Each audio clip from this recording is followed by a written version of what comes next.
armamento desde Barrett hasta calibre 50, nos dejó claro que Jalisco también es zona de guerra. El domingo 21 del mes de septiembre, secretario, en Chiapas, particularmente en un ejido llamado Veracruz, hubo un terrible enfrentamiento entre grupos de organizaciones civiles. Este tema es delicado porque ahí fueron agredidos compañeros de la CIOAC, que es la Central Independiente de Obreros Agrícolas y Campesinos de Chiapas. Alguien estuvo detrás de ese conflicto. Alguien financió las armas y las municiones. Es importante hablar de Michoacán y agradezco a todos mis compañeros que se dirigen a mi estado y a los michoacanos como lo que somos, gente noble, trabajadora, porque las mayorías en Michoacán así somos.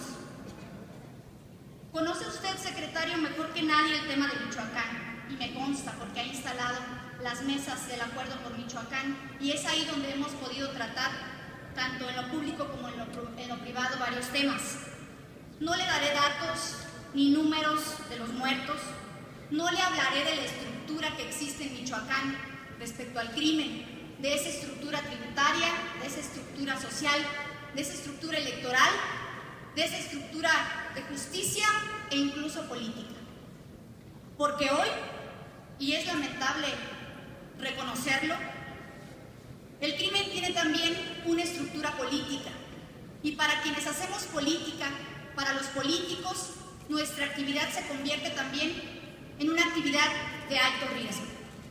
Además de valor y además de carácter, hay que ponerle mucha devoción a lo que hacemos, porque no solo en Michoacán, en otras partes del país también, es un alto riesgo dedicarnos a lo que nos dedicamos.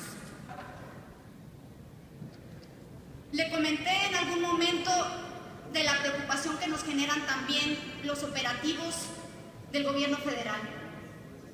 No podemos poner a la ciudadanía a dos fuegos, entre la violencia generada por el crimen organizado, la violencia de la terrible situación económica y la violencia de los operativos que se realizan con poca inteligencia y con poca precisión.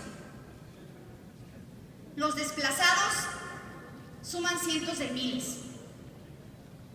Debo decir que hace aproximadamente un mes, muy amablemente, el secretario me atendió en privado para manifestarle algunas preocupaciones respecto de mi estado.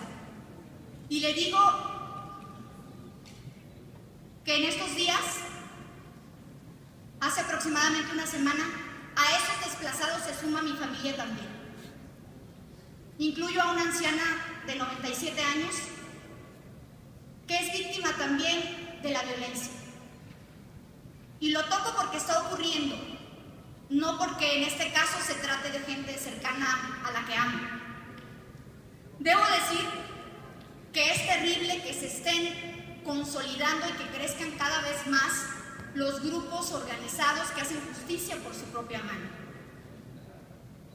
Creo que la consolidación de las guardias comunitarias y de los grupos de autodefensa no abona la estabilidad del país.